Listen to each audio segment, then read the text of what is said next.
జిల్లా పరిగి మండలం లక్ష్మీదేవిపల్లిలో ఈ ఘటన జరిగింది. భారీగా మంటలు చెలరేగాయి. ఫ్యాక్టరీ పరిసర ప్రాంతాల్లో దట్టమైన పొగలు కమ్ముకున్నాయి. స్థానికులు భయాందోళనలో ఉన్నారు. పలువురు కార్మికులకు తీవ్ర గాయాలయ్యాయని తెలుస్తోంది.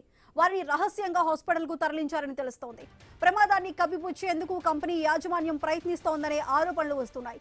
భారీ పేలుడు జరిగినా లారీ టైర్ పేలిందని కంపెనీ ప్రతినిధులు చెప్పడం అనుమానాలను కలిగిస్తోంది. ఎవరిని లోనికి అనుమతించడం లేదని తెలుస్తోంది.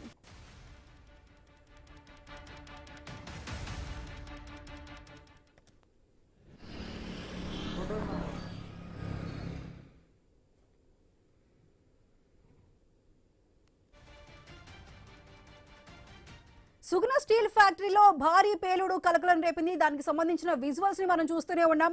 ఇది వికారాబాద్ జిల్లా పరిగి మండలం లక్ష్మీదేవిపల్లిలో ఈ ఘటన జరిగింది. అయితే అక్కడ ఫ్యాక్టరీలో అయితే భారీగా మంటలు చెలరేగాయి. ఆ చుట్టుపక్కల మనం చూస్తున్న విజువల్స్ లో ప్రకారం అటు ఫ్యాక్టరీ పరిసర ప్రాంతాల్లో కూడా మొత్తం దట్టమైన పొగలు కమ్ముకున్న సిచ్యువేషన్ కనిపిస్తుంది. దాంతో స్థానికులు అసలు ఏం జరిగింది, ప్రమాదం ఏంటని కూడా భయాందోళనలో ఉన్న పరిస్థితులు ఉన్నాయి. అటు లోపల పలువురు కార్మికులకి ప్రమాదం జరిగింది, గాయాలయ్యాయని కూడా తెలుస్తోంది. అయితే వారందరినీ కూడా రహస్యంగా అటువైపు హాస్పిటల్ కి తరలించాలనే ఆరోపణలు అయితే వస్తున్నాయి. ఎందుకంటే అక్కడ జరిగిన ప్రమాదాన్ని కప్పిపుచ్చడానికి ఇటు సుగుణ మెటల్స్ కూడా ప్రయత్నిస్తుందని తెలుస్తోంది. అయితే లోపల ఏ ప్రమాదానికి సంబంధించి అయితే కారణాలు ఏమి చెప్పట్లేదు. ఇది లారీ టైర్ పేలిందంటూ కూడా ఈ కంపెనీ ప్రతినిధులు చెప్పడం వెనుక అనుమానాలు అయితే వస్తున్నాయి. ఎందుకంటే లారీ టైర్ పేలితే ఇంత పెద్ద భారీ మంటలు అయితే వ్యాపించవు, లోపల ఏదో జరిగిందంటూ కూడా ఆందోళనలు అయితే వ్యక్తం